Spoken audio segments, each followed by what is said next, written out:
नमस्कार दोस्तों, मैं हूं आपका दोस्त द स्टोरी टेलर सेड। फिर से हाजिर हूं एक नई मोटिवेशनल स्टोरी के साथ जिसका टाइटल है the success story of Walt Disney. एक बार एक आर्ट स्टूडियो के एडिटर ने वॉल्ट को यह कहकर अपनी कंपनी से निकाल दिया था कि तुम्हारे अंदर इमेजिनेशंस और क्रिएटिविटी की कमी है। तुम्हारे दिमाग में नए आइडियाज नहीं आते, तुम इस काम के लायक नहीं हो। जब वॉल्ट डिज्नी को नौकरी से निकाला गया वो सिर्फ 18 साल के थे। यह बात जवान वॉल्ट डिज्नी के दिल में छेद कर गई क्योंकि वह बचपन से ही ड्राइंग करता आ रहा था। कौन थे वॉल्ट डिज्नी? वॉल्ट डिज्नी का पूरा नाम वॉल्टर एलियास डिज्नी था। उनका जन्म 5 दिसंबर 1901 शिकागो, इलिनॉइस, यूएस में हुआ था। वह एक अमेरिकी गतिचित्र और टेलीविजन निर्माता और एनिमेशन फिल्म बनाने के रूप में प्रसिद्ध थे। कार्टून फिल्म में मिकी माउस और डोनाल्ड डक जैसे कार्टून चरित्रों के निर्माता के रूप में वह फेमस हुए। उन्होंने जिस डिज्नी कंपनी की स्थापना की वह दुनिया के सबसे बड़े मनोरंजन समूह में से एक बन गई। वॉल्ट डिज्नी का संघर्ष और असफलताएं क्या रहीं? अपमान का जवाब देने के लिए वॉल्ट डिज्नी ने उसी साल 1921 में अपने दोस्त के साथ मिलकर आईवर्क्स डिज्नी कमर्शियल आर्टिस्ट नाम की कंपनी खोली, जहां वे न्यूज़पेपर, एडवर्टाइजमेंट वगैरह के लिए आर्ट और कार्टून का काम किया करते थे। इस बिजनेस में वॉल्ट डिज्नी और आईवर्क्स पूरी तरह असफल रहे, लेकिन वॉल्ट ने हार नहीं मानी। 1922 में उन्होंने अकेले ही दूसरा बिजनेस स्टार्ट किया जिसे लाफोग्राम का नाम दिया। वॉल्ट डिज्नी लोकल थिएटर्स के लिए छोटी छोटी एनिमेशन फिल्म्स बनाते थे, लेकिन पैसों की कमी और नुकसान के कारण 1924 में उन्हें यह बिजनेस भी बंद करना पड़ा। इस बिजनेस को बचाने के लिए वॉल्ट डिज्नी ने दिन रात मेहनत की थी। वह देर रात तक अपने पिता के गैराज में काम किया करते थे। इस समय वॉल्ट डिज्नी को अपने ऊपर शक होने लगा था। उन्हें लगने लगा था कि एनिमेशन और कॉमर्शियल आर्ट मेरे बस की बात नहीं है। इसलिए वह अपने भाई के साथ हॉलीवुड चले गए, लेकिन उन्हें वहां भी कोई खास काम नहीं मिला। लेकिन उन्होंने देखा कि यहाँ पर कोई खास एनिमेशन स्टूडियो नहीं है, तो उन्होंने फिर हिम्मत जुटाई और अपने भाई के साथ मिलकर डिज्नी ब्रोस नाम से स्टूडियो खोला और यह बिजनेस ठीक ठाक चलने लगा। उन्हें पहली सफलता और प्रसिद्धि ऑसवर्ल्ड द लकी रैबिट के नाम से मिली। जब वॉल्ट डिज्नी अपने प्रोड्यूसर्स से मिलने और अपने कॉन्ट्रैक्ट्स के बारे में चर्चा करने न्यूयॉर्क पहुंचे तो उन्हें पता चला कि उनके प्रोड्यूसर्स ने धोखे से कार्टून कैरेक्टर्स के राइट्स अपने नाम कर लिए और डिज्नी ब्रोस के सारे आर्टिस्ट को भी खरीद लिया, जिन्हें एनिमेशन खुद वॉल्ट डिज्नी ने सिखाया था। मिकी माउस की शुरुआत और सफलता। वॉल्ट डिज्नी को बहुत निराशा और फ्रस्ट्रेशन हुआ।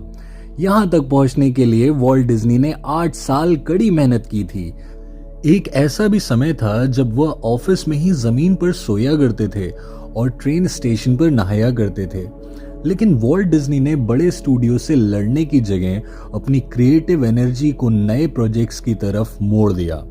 इस मीटिंग के बाद वह तुरंत ट्रेन में बैठे और अपने नए प्रोजेक्ट्स पर काम करना शुरू कर दिया, जिसे बाद में नाम दिया गया मिकी माउस।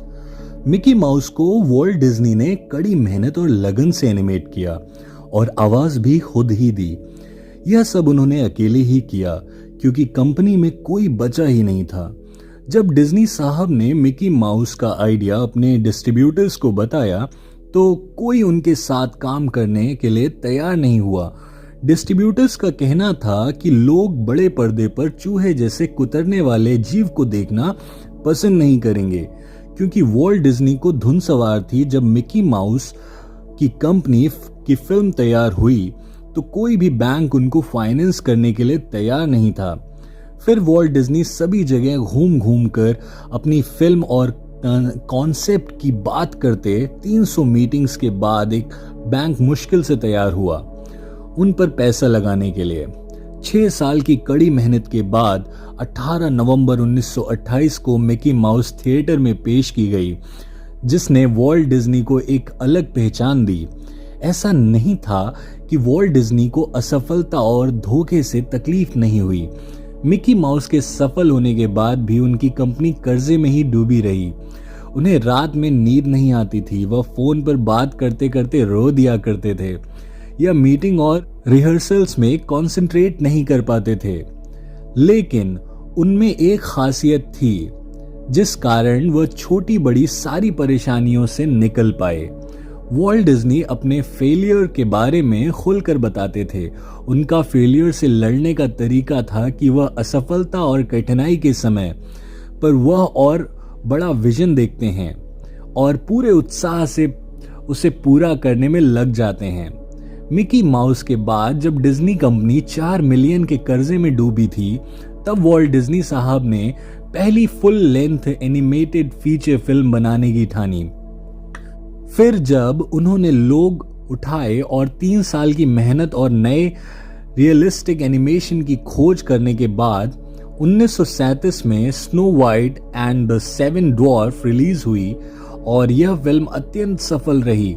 इसके बाद कई चैलेंज आए और डिज्नीलैंड खोला गया, लेकिन वॉल्ट डिज्नी ने पीछे मुड़कर नहीं देखा क्योंकि वह इस समय तक अपना नाम और काम स्थापित कर चुके थे। दृढ़ प्रतिज्ञा वॉल्ट डिज्नी की यह खासियत थी। वह जिस प्रोजेक्ट की एनिमेशन बनाते उस प्रोजेक्ट के साथ इमोशनली एक हो जाते।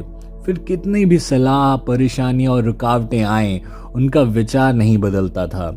इसलिए उनके करीबी दोस्त और रिश्तेदार कहते थे कि वॉल्ट डिज्नी थोड़े सनकी हैं।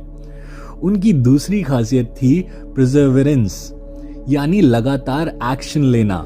दृढ़ प्रतिज्ञ होने का तभी फायदा है जब आप अपने विजन पर लगातार एक्शन लेते रहें, नहीं तो आप सचमुच ख्यालों में डूबे रहेंगे और सच्चाई से वास्ता खो देंगे। तो दोस्तों, ये थी आज की motivational and success story of Walt Disney. उम्मीद है आपको पसंद आई होगी और ऐसी और मोटिवेशनल एंड सक्सेसफुल स्टोरीज सुनने के लिए हमारे चैनल को सब्सक्राइब कीजिए। अगर ये वीडियो अच्छी लगी हो तो लाइक कीजिए, अपने दोस्तों से शेयर कीजिए। मैं मिलूंगा आपको नेक्स्ट वीडियो में। तब तक अपना और अपने दोस्तों का ख्याल रखिए। Take care. धन्यवाद।